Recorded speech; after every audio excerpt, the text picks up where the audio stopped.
Desde fuera, Killua Soldic parece tenerlo todo: inteligencia, carisma, talento natural para el combate y un apellido que impone respeto o terror. Pero bajo esa fachada se esconde un niño profundamente herido. Nacido en una familia de asesinos, entrenado para matar antes de aprender a vivir, Killua es el retrato de un sujeto que lucha entre el condicionamiento, la amistad y el deseo inconsciente de libertad.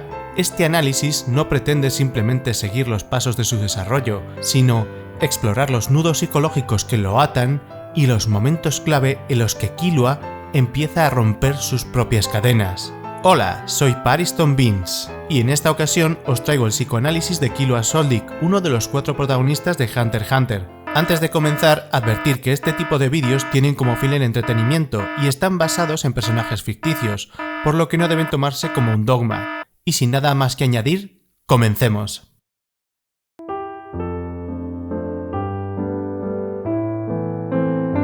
La entrada de Killua al examen del cazador no responde a un deseo libremente asumido, sino a un impulso de fuga. Desde el marco psicoanalítico, se trata de un intento de ruptura con la figura del superyo familiar, representado aquí por el discurso totalitario del clan Soldic. Killua no busca convertirse en cazador, lo que busca es una identidad propia, desligada del mandato de muerte heredado. Sin embargo, esta búsqueda está profundamente obstaculizada desde el inicio. Killua no llega solo al examen, llega con una inscripción literal del deseo del otro en su cuerpo, la aguja que Illumi le ha implantado. Esta aguja, lejos de ser un simple objeto narrativo, es la materialización de la metáfora de una represión extrema. Es una introyección del superyo en su forma más tiránica, que impone miedo, inhibición y, sobre todo, una incapacidad estructural para ejercer el deseo propio. Este superyo implantado reorganiza su aparato psíquico. Cada vez que Killua se enfrenta a una decisión con carga simbólica, como competir, elegir o vincularse, el efecto de la aguja se activa como inhibición afectiva. Lo vemos especialmente en su vínculo con Gon. Desde el inicio, Killua se siente atraído por la espontaneidad de Gon, su fuerza de voluntad y su fe en los lazos humanos. Pero esta atracción también despierta inseguridad. Killua no sabe si puede ser amigo de Gon sin dejar de ser lo que su familia le ha dicho que es, un asesino incapaz de generar afecto legítimo. Este conflicto se intensifica durante la última ronda del examen, donde Gon debe enfrentarse a Hanzo. Killua observa cómo su amigo, siendo inferior a su oponente, logra imponer su voluntad.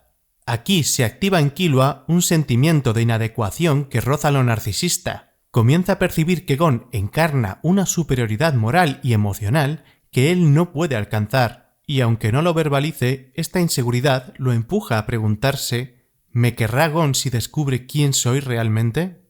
Desde un enfoque kleniano podríamos hablar de una escisión entre el yo ideal que Killua proyecta en Gon y el yo real que asocia con su pulsión destructiva. Este desajuste genera una envidia inconsciente, no del poder o la habilidad de Gon, sino de su capacidad para ser objeto de deseo sin culpa, sin condicionamiento. Killua admira y al mismo tiempo teme esa luz, porque le recuerda de su propia oscuridad. Cuando Illumi aparece, este conflicto se precipita. Las palabras de su hermano no solo reactualizan el trauma, sino que legitiman las dudas que ya estaban germinando en Killua. No eres como ellos, no puedes tener amigos, y si lo intentas, los pondrás en peligro.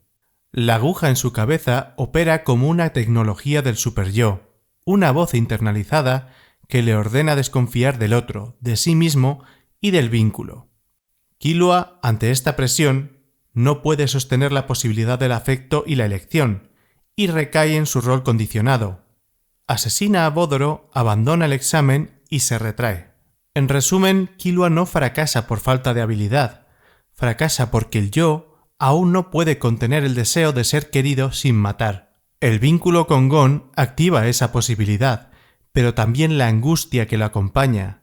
Y esa angustia, exacerbada por la inscripción simbólica de la aguja, lo lleva a actuar desde la defensa, desde la compulsión, desde el mandato traumático.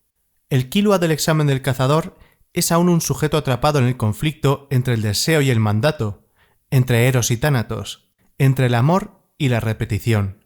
Pero en ese conflicto ya se anuncia una grieta, empieza a sentir que lo que le han dicho que es, tal vez no es lo único que puede ser.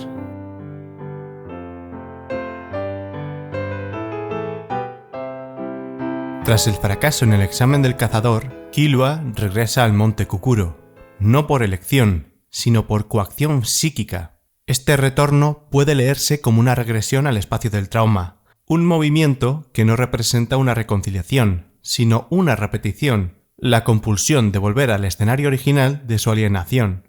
Pero no es una repetición cualquiera, sino una que está mediatizada por el trauma activado por Illumi en el examen anterior, ahora reforzado por la presencia literal del entorno familiar. Y es aquí donde Gon irrumpe como elemento exógeno y desestabilizador. Su llegada a la mansión representa simbólicamente la entrada del deseo en el espacio del trauma. Gon no entra para rescatar a un compañero, entra para reconocer a Killua como sujeto deseante, como alguien capaz de elegir. Esta acción opera como una función simbólica del otro no castrador. Alguien que no exige, no impone, no evalúa, sino que simplemente espera. La frase de Gon, "No me importa lo que hayas hecho, ven con nosotros", constituye un momento fundacional para Killua. En ese instante se hace posible por primera vez una escisión efectiva del superyo familiar. Gon introduce en Killua la posibilidad de una tercera vía, no matar o huir, sino quedarse y desear. No obstante, esta elección aún es frágil. Killua continúa bajo el control de Illumi a través de su aguja, y no ha superado la inhibición estructural. Pero el hecho de que pueda imaginar una existencia fuera del sistema Soldic y que la desee es en sí un giro decisivo.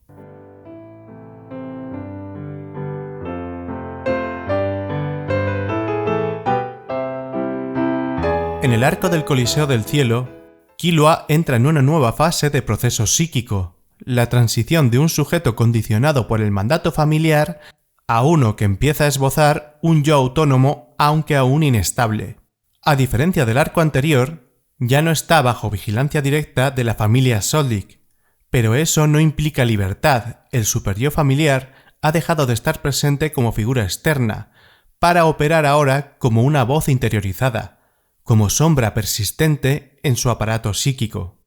En el Coliseo del Cielo, Killua empieza a explorar lo que significa usar su poder fuera del mandato asesino. Sin embargo, la respuesta no es inmediata ni limpia. Su impulso a matar no desaparece, solo se reconfigura. Ahora, el problema no es matar por mandato, sino preguntarse si sabe cómo no matar. El yo, hasta ahora funcional, empieza a buscar formas de regular la pulsión. En este punto, el vínculo con Gon entra en una fase particular. Killua se siente por encima de él. No es una superioridad arrogante, sino una convicción funcional. Él es el que tiene experiencia, el que entiende las reglas del juego, el que sabe medir los límites. Gon, aún ingenuo, se convierte para Killua en una figura no solo a acompañar en el progreso, sino también a cuidar y a instruir. Y ese rol no solo le resulta cómodo, sino profundamente reparador. Por primera vez, Killua puede sostener un vínculo sin miedo a romperlo. Es en este punto de la obra que los factores más problemáticos de su estructura psíquica quedan latentes. La aguja de Illumi y la inseguridad narcisista siguen ahí, pero no se activan. Killua no necesita competir porque, en su mente, la distancia está clara, cree controlar la situación.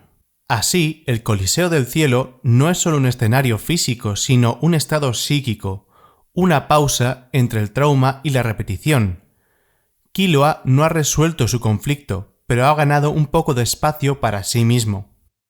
Por primera vez, su yo tiene un lugar donde afirmarse sin ser aplastado por el mandato ni devorado por la inseguridad. Este arco representa el momento en que Killua comienza a imaginar otra forma de ser.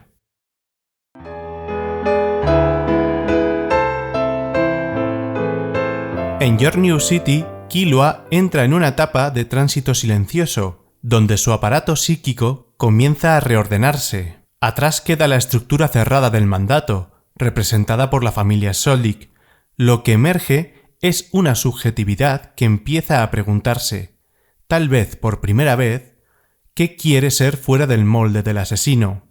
Aunque aún no ha formulado un deseo propio, Killua da un primer paso hacia la autodeterminación. Decide acompañar a Gon hasta encontrar un objetivo de vida propio. Esta decisión, aunque en apariencia modesta, marca una fisura crucial en la estructura que lo había regido hasta ahora. Ya no actúa desde la obediencia a un mandato heredado, sino desde un principio que implica una formación incipiente de autonomía. Estar para otro por elección, no por programación. El superyo familiar aún opera, sigue habiendo una culpa latente, una vigilancia interiorizada que le recuerda su lugar como ejecutor, como herramienta. Pero en este arco, el peso de ese superyo comienza a redistribuirse. Killua ya no responde solo a la voz de los Soldic, sino a una nueva exigencia emergente, la que proviene de su vínculo con Gon. Este desplazamiento no es superficial. Gon, sin saberlo, comienza a ocupar en la psique de Killua un lugar estructural. Ya no solo es amigo o compañero de viaje, sino la figura en torno a la cual Killua empieza a construir un nuevo sistema de valores. La frase que Gon le pronuncia cuando Killua se disponía a sacrificarse es muy ilustradora en ese sentido. Yo digo locuras y tú estás ahí para mantener la cordura. En esta formulación afectiva se esconde un imperativo: ser el yo del otro, contener, estabilizar y regular. Este nuevo rol instala en Killua una responsabilidad no impuesta, pero sí absorbida, la de ser la instancia racional, el ancla emocional y la voz que frena. Podríamos decir que Gon proyecta en Killua una función yoica auxiliar y Killua, aún carente de un deseo propio y de madurez emocional, la asume como si fuera una vocación natural. En lugar del superyo del clan, ahora responde al ideal vincular: proteger a Gon, no fallarle y mantenerlo a salvo incluso de sí mismo.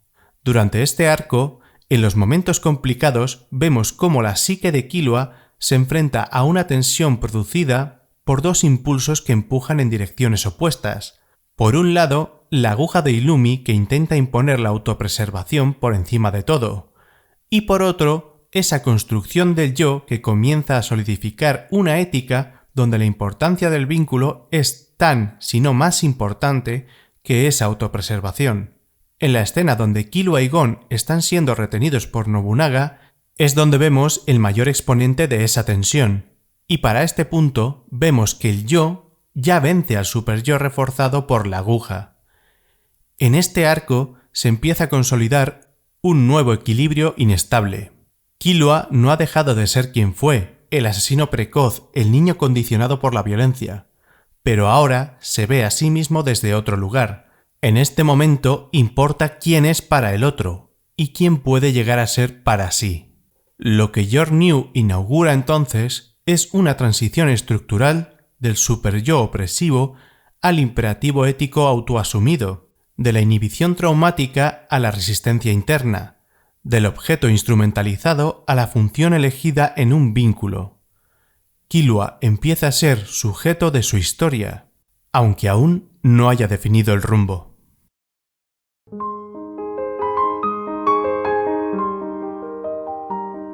El ingreso de Killua a Grid Island marca un nuevo umbral en su desarrollo psíquico. Este arco da lugar a una transición sutil pero decisiva. El superyo pierde intensidad, la identidad asesina se desdibuja y el yo emerge por fin como agente activo. Killua deja de verse como un asesino y ahora se ve a sí mismo como un hunter en esencia y no solo por haber aprobado el examen. Al inicio del arco, esta reorganización se manifiesta con una seguridad renovada. Killua no se siente en competencia con Gon, al contrario, actúa desde una posición de apoyo que, sin ser abiertamente narcisista, evidencia un sentimiento de superioridad funcional, más cálculo, más prudencia, más fuerza. Esta percepción no es gratuita. Killua ha aprendido a regular sus emociones, a pensar con frialdad, a leer el entorno con precisión. En otras palabras, su yo se ha fortalecido. Sin embargo, esa autonomía naciente no implica desvinculación, todo lo contrario. Es en ese arco donde Killua reconoce explícitamente la centralidad de su vínculo con Gon, no solo como motivación externa, sino como una estructura de sostén interno. Es la primera vez que Killua convierte la dependencia afectiva en una forma de afirmación. Estar con Gon no solo le da sentido, también le da dirección. En términos estructurales, la voz del mandato familiar se vuelve más tenue y se sustituye por una nueva forma de exigencia. La necesidad de sostener el vínculo con Gon, incluso a costa de sí mismo. En este punto, el superyo deja de operar como amenaza y se reformula como ideal del yo. Ser digno del otro, estar a su altura, protegerlo y completarlo. Este giro se revela con particular crudeza en el partido contra Razor. Ante una amenaza abrumadora, Killua toma una decisión que excede lo táctico. Absorbe literalmente el dolor físico cuando Gon lanza la pelota. Pero no se trata solo de un acto inocuo de camaradería. En este acto se vincula una dinámica más profunda. Killua interioriza un rasgo central de la personalidad de Gon, su pulsión autodestructiva, y lo hace suyo para demostrar que puede acompañarlo hasta las últimas consecuencias. Desde una lectura psicodinámica, esto representa una introyección parcial del objeto idealizado, en la que Killua no solo quiere proteger a Gon, sino convertirse en un reflejo de lo que admira en él. La entrega absoluta, la audacia e incluso el desprecio por los límites corporales. Esta fusión simbólica no es gratuita. Al asumir el dolor, Killua no solo salva a Gon, sino que refuerza el vínculo, deseando ser imprescindible, irreemplazable y necesario. Lo que emerge en este arco es la naturaleza estructurante del lazo con Gon para Killua. El daño físico no es visto como un sacrificio, sino como una forma de conexión íntima, incluso de afirmación narcisista. Puedo soportar esto por ti y por eso soy valioso. No solo se trata de apoyar a Gon en su viaje, sino de ser capaz de encarnar y soportar lo que Gon no puede para mantener la unidad simbiótica que los define. Y aquí radica el riesgo. Este vínculo que había servido de plataforma para construcción de un yo autónomo comienza a mostrar una dimensión dependiente. Killua no avanza hacia su deseo, sino que reconfigura su subjetividad para acoplarse al deseo del otro. Su yo, aunque fortalecido, sigue sin ser libre. Su fuerza está al servicio, una vez más, de un vínculo que lo define.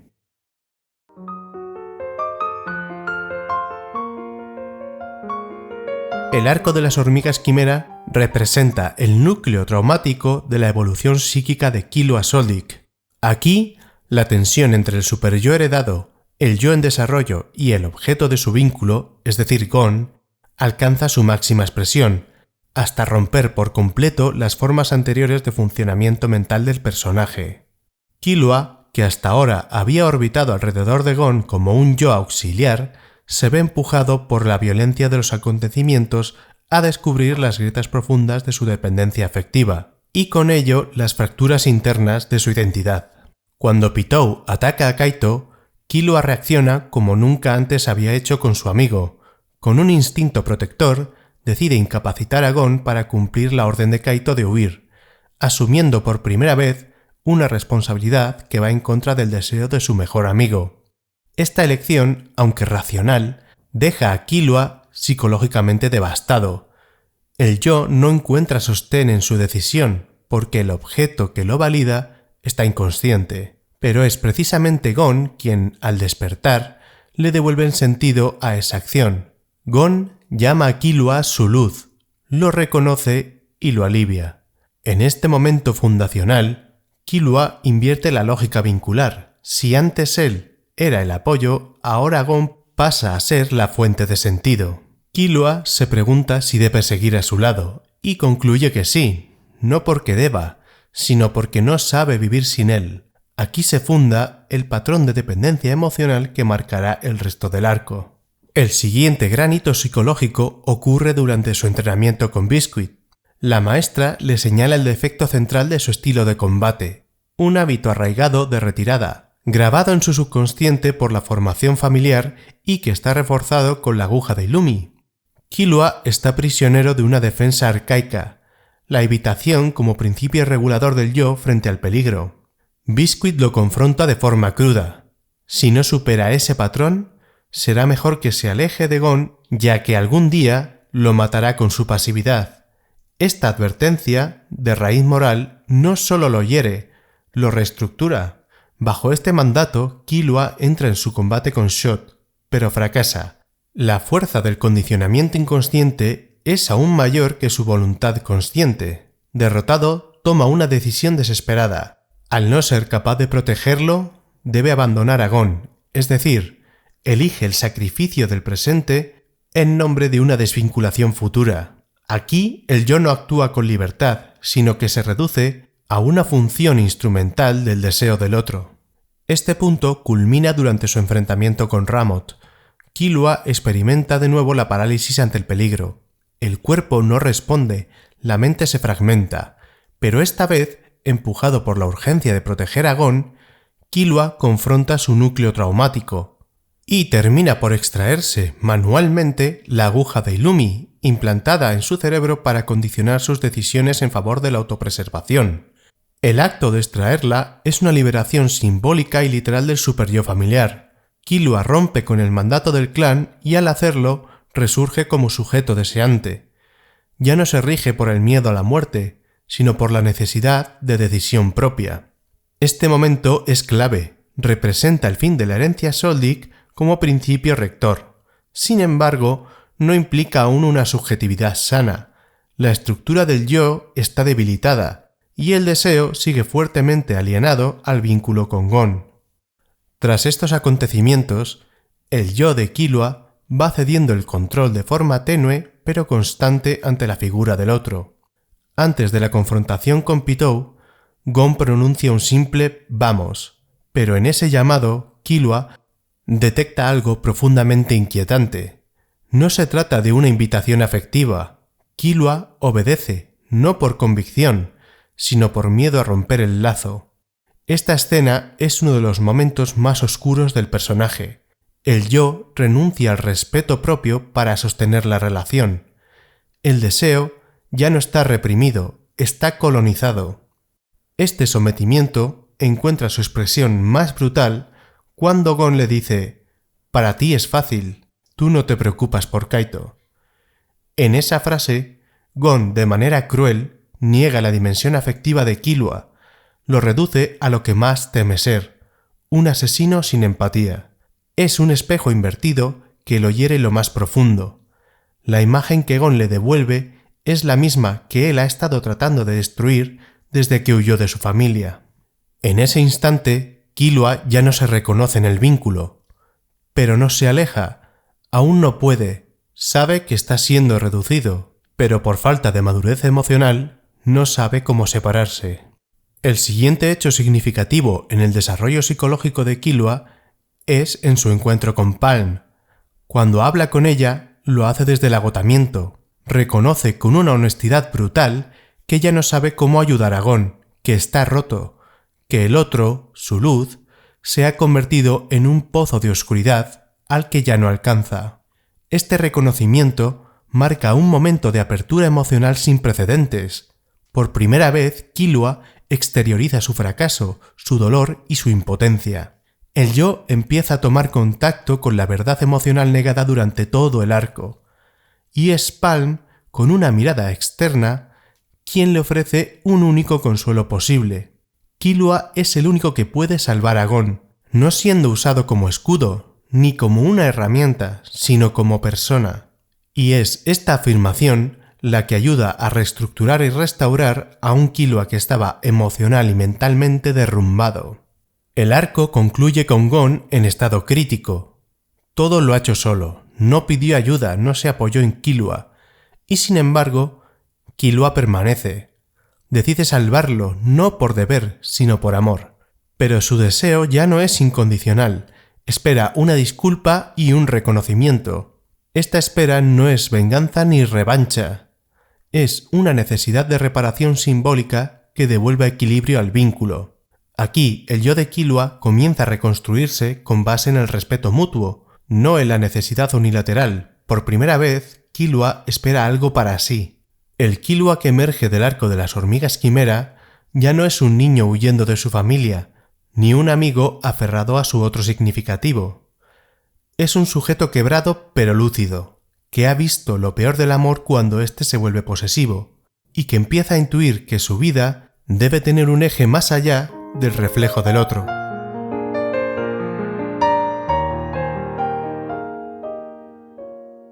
El viaje psicológico de Killua alcanza en este arco su momento culminante. Por primera vez deja de ser el apoyo de Gon para convertirse en agente activo de su propia historia. A través de la relación con su hermana Alluka, Killua enfrenta el trauma familiar, redefine los términos del afecto y desmonta el narcisismo negativo que había regido su vida emocional. Aquí no solo repara el vínculo con Gon, sino que Killua se repara a sí mismo. El regreso a la mansión Soldic no implica una recaída, sino una confrontación. A diferencia de sus anteriores visitas, Killua no regresa como niño dependiente ni como hijo atemorizado, sino como un sujeto que sabe lo que quiere, salvar a Gon. Pero lo crucial aquí no es la meta en sí, sino la posición subjetiva desde la que actúa. Ya no le mueve el mandato del superyo familiar ni el miedo a la desaprobación. Lo impulsa un deseo auténtico y autónomo. Aún así, la familia como estructura psíquica sigue viva. El conflicto con ella no ha terminado, porque ahora adquiere un nuevo rostro. Alluka, o más exactamente Nanika. Esta figura representa todo aquello que los Soldic han reprimido sistemáticamente, lo incontrolable, lo emocional, lo imprescindible y lo afectivo. En este sentido, Alluka se convierte en un doble símbolo de Killua, una parte extendida, medicalizada y encerrada. La forma en que Illumi intenta controlar a Alluka repite casi al detalle la forma en que durante años controló psíquicamente a Killua, convertir la potencia emocional en amenaza y el vínculo afectivo en peligro. Es aquí donde Killua rompe con el patrón transgeneracional. Se produce una inversión simbólica radical. Killua se convierte en el hermano mayor que le habría gustado tener. Le ofrece a Alluka un amor no condicionado, no funcional y no basado en el miedo o la utilidad, sino en el cuidado genuino y la ternura. Al hacerlo, no solo cuida a Alluka, sino que se repara a sí mismo. Aquello que no pudo reclamar para sí, un amor libre, incondicional y seguro, ahora es capaz de ofrecerlo, y al darlo, lo integra. Por primera vez en toda la obra, Killua ama sin miedo. Pero esta transformación no está exenta de conflicto. Subyacente al acto de rescatar a Alluka se encuentra una culpa latente, un afecto silenciado que solo puede comprenderse si leemos entre líneas. Killua, en algún punto, aceptó el aislamiento de su hermana, y aunque era solo un niño y estaba siendo manipulado por la aguja de Illumi y por el mandato represivo del superyo familiar, esa renuncia ha dejado huella. Es posible que la culpa por haberla abandonado no pudiera ser procesada entonces, y solo ahora, tras liberarse de la influencia de Illumi, emerge en forma de responsabilidad afectiva. Salvar a Alluka es también saldar una deuda emocional, una que solo puede asumir ahora que su yo ha madurado lo suficiente para reconocer una injusticia sin colapsar ante ella. Como último hito psicológico de Killua, hablaremos del fin de su dependencia emocional. Pues Killua salva a Gon, pero a diferencia de anteriormente, Gon no le pidió ayuda. Su viaje con Alluka, el amor que ha desarrollado hacia ella y su comprensión profunda del sufrimiento emocional lo han transformado. Ya no necesita la validación de Gon, ni su perdón, ni siquiera su reconocimiento. La distancia emocional se ha resuelto con madurez. Gon al despertar no entiende del todo lo sucedido. Su conducta pasada queda flotando, sin juicio y sin reproche, pero no sin huella. Killua no lo confronta, pero tampoco se somete. Simplemente elige irse. Y en ese gesto silencioso muestra lo que ha logrado. Su subjetividad ya no está ligada al deseo del otro. La decisión de viajar con Alluka representa más que una promesa. Es la manifestación concreta de una nueva ética vincular. Ya no se trata de la lógica del sacrificio o de la utilidad, sino del cuidado y del reconocimiento mutuo. Killua integra la experiencia del amor no narcisista, amar sin desaparecer y cuidar sin anularse. Como conclusión al viaje psicológico de este personaje, podríamos decir que Killua mató al superyo, rompió con la voz de su familia, con el mandato del miedo y de la obediencia. En su lugar construyó un yo autónomo, aunque imperfecto, aún sostenido por la dependencia afectiva hacia Gon. Durante gran parte de su viaje, ha vivido a través del otro, moldeando su identidad para sostener un lazo que temía perder. Pero lo verdaderamente revelador es que Killua logró reestructurar ese yo, reconociendo su dependencia y eligiendo soltarla. Al cuidar de Alloka sin condiciones y separarse de Gon sin rencor, se elige a sí mismo por primera vez, no como asesino ni como la sombra del héroe, sino como sujeto libre, emocionalmente maduro y con algo que no todo el mundo consigue: ser capaz de amar sin miedo.